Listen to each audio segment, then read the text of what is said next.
Your Excellency Sheikh Khalifa,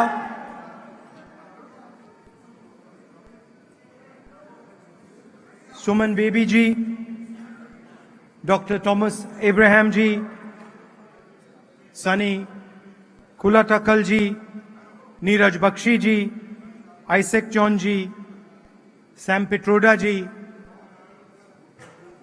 Congress friends, brothers and sisters, I'd like to welcome all of you here today. It's an honor for me to come here. I remember once I was a little boy and I had a chemistry teacher. I had a chemistry teacher who had worked in Bahrain. And she used to keep telling me that one day you must go to Bahrain to see what has been done in Bahrain. And she told me how that as an Indian person in Bahrain, she always felt accepted. She always felt part of the country, and she never felt discriminated against. So I would like to thank the people of Bahrain. But she also said that the Indian community has played a huge role in helping build Bahrain. So it is a joint effort, and it is something that we are very, very proud of. And it is an honor for me to come here and address you in this great country. I'd like to thank the Global Organization of People of Indian Origin, GOPIO, for the invitation to speak to all of you. I'm very happy to be here, and I'm excited to talk to you. I've got one little question. Does everybody here know Hindi, or would you like everybody understands Hindi? Because there's few parts of my speech which are in Hindi, but I want to know if I should make a couple of translations to help the people who don't know Hindi. Anyway, you know, Indian politics, it's quite a strange experience. We've got Shashi Tharoor ji here, Sam Petroda, Haibi ji. It's a strange experience. You come across many different things. So I'd like to start with a little story. I've been in politics now some years. So I'd like to start with a little story about Uttar Pradesh. Some years ago, I was traveling in Uttar Pradesh. Dusty roads. I was quite tired. And we entered this marketplace. And when we entered the marketplace, a lady came running to me. And she said, "मुझे इन लोगों ने बर्बाद कर दिया है. These people have destroyed my life." So I said, "Who has destroyed your life?" किसने आपकी जिंदगी बर्बाद की? पुलिस वालों ने. The police has destroyed my life. I said, "क्यों? Why?" She said, "Because they have put a 302 case on my husband." 302 का case लगा दिया है. 302, for you who don't know, is a murder case in India. And in Uttar Pradesh, many people get false cases put on them. So I felt she was complaining about a false case. So a policeman was standing next to me, and I asked him, I said, "Why are you putting a false case on this poor lady? Can you look into this matter? Please check up what has happened." And when I said this to him, he had a strange look on his face, a surprised look. So in UP, you have to be suspicious, so I got suspicious. And I turned around and asked the lady, "बहन जी, क्या आपके पति ने खून किया है?" "Sister, has your husband actually murdered someone?" And she says, "हाँ, खून तो किया है." "Yes, he has murdered someone." So I said, "So then what are you saying to me? How can you be telling me to help you, your husband has murdered someone?" And then she looks at me in Hindi, she says, "तो फिर तुम राजनेताओं का क्या फायदा?" What are you politicians doing then? So this is the type of expectations that we have. She asked me 2 questions that day. She asked me what we politicians are doing. And the second question she asked me was what the politician was doing there. And these are the 2 questions I want to answer here. Why am I here? And what am I trying to achieve?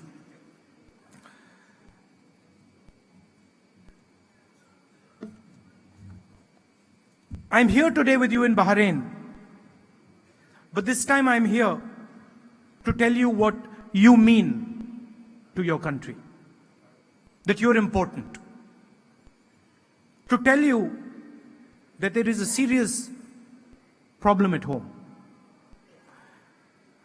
to tell you that you are a part of the solution, and that I'm here to build a bridge between here, wherever you are in the world, and home. I represent the Congress Party of India, a party that was born to bring the people of India together, to bring people of all communities, all religions together. This has been our mission from the beginning. And this is why all of us are in politics, and this will be our mission till the end. The Congress's vision is one that builds bridges and is compassionate. It is a tried and tested vision that has fought for India in its toughest moments. Ours, more than any other vision, because of the struggle and because of the victory in India's liberation, is a vision that has strong roots in the NRI community. People forget this, but our greatest leaders, whether it is Mahatma Gandhi ji, whether it is Jawaharlal Nehru ji, whether it is Mr. Ambedkar, all of them were once NRIs. All of them were once what you are. And a little over 100 years ago, that great man, Mahatma Gandhi, returned to India from South Africa. He wasn't alone. With him stood a close-knit group of visionaries, each one a giant in his own right. And together, they inspired the world and generations beyond their own. They helped build an Indian vision. It was not a vision for one community, for one caste, for one state.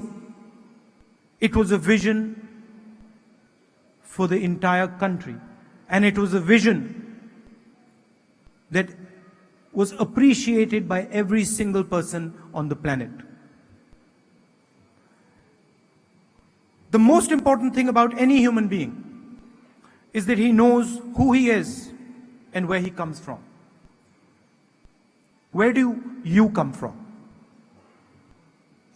You come from those brave, visionary men and women who delivered India its freedom. The very idea of challenging the British, who ruled India for centuries, came from people like Mahatma Gandhi, came from people like Ambedkar ji. These were all NRIs. There were people who, like you, were open to the outside world. Like you, all of them had lived abroad and seen the shortcomings of their oppressors. They lived abroad and worked and studied and watched. And when the time was right and their country needed them, they returned to fight for the nation they loved. India today is free, but once again, it is under threat. There are two clear threats facing our country today. The first is our government's inability to provide jobs for our people. Our main competitor, China, produces 50,000 jobs every 24 hours. India currently produces 400 jobs in the same amount of time. It is an important figure, so I will put it another way. What China does in 2 days takes India 1 year to do. These are not my figures. These are figures of the government of India. These are figures stated by a minister in our parliament.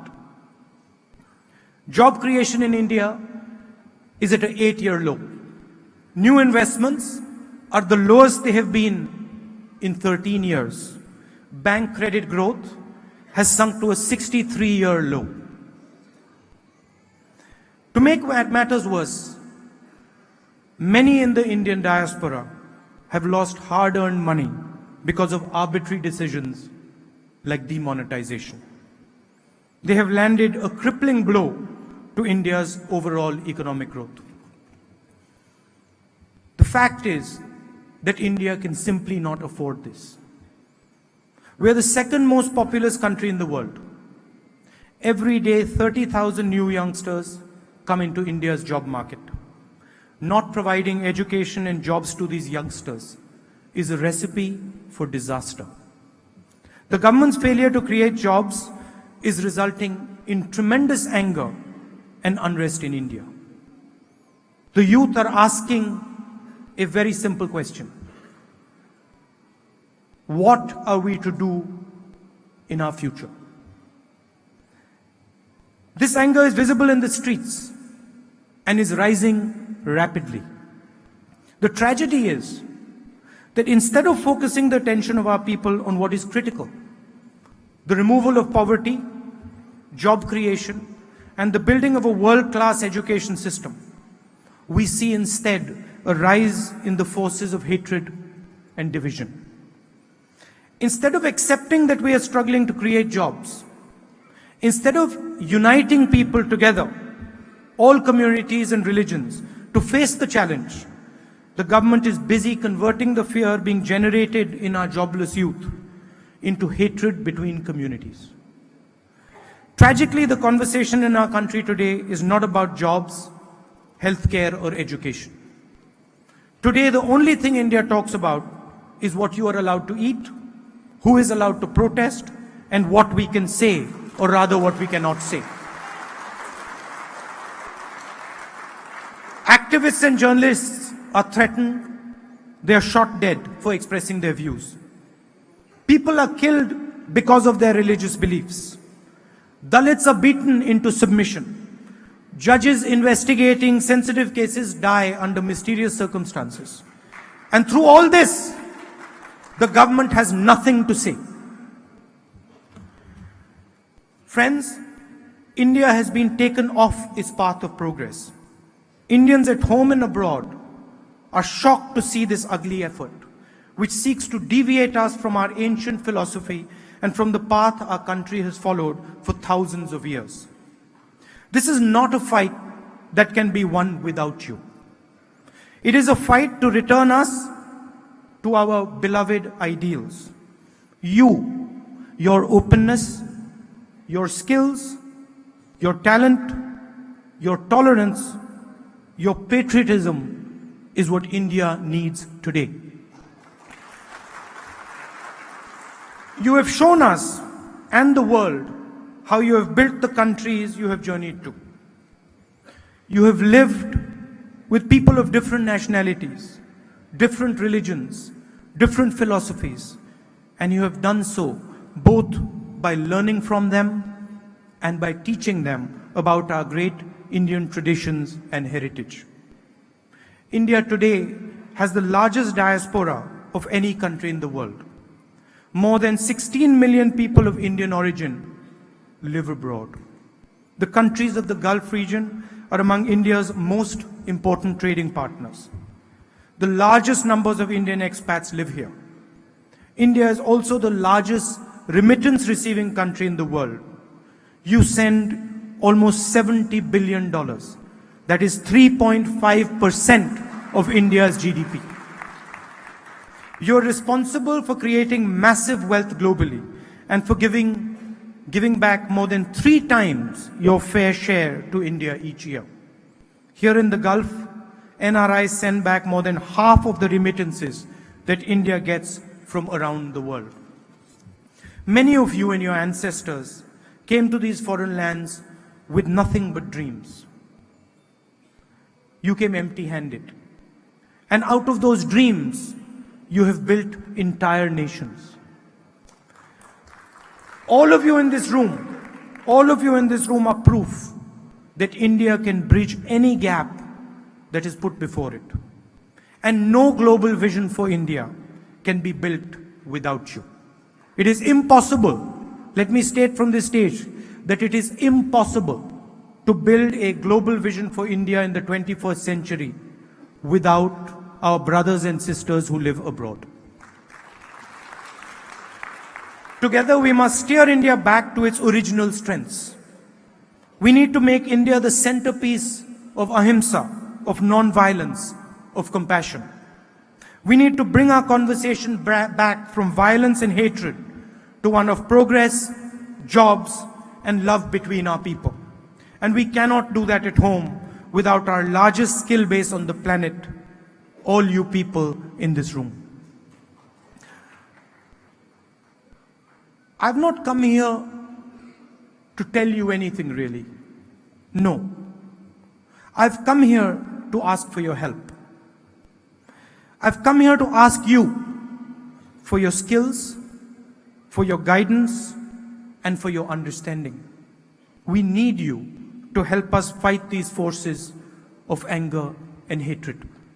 We need you just as we needed you, and our ancestors needed you in 1947 to protect the idea of India that we so dearly love and cherish. Thank you.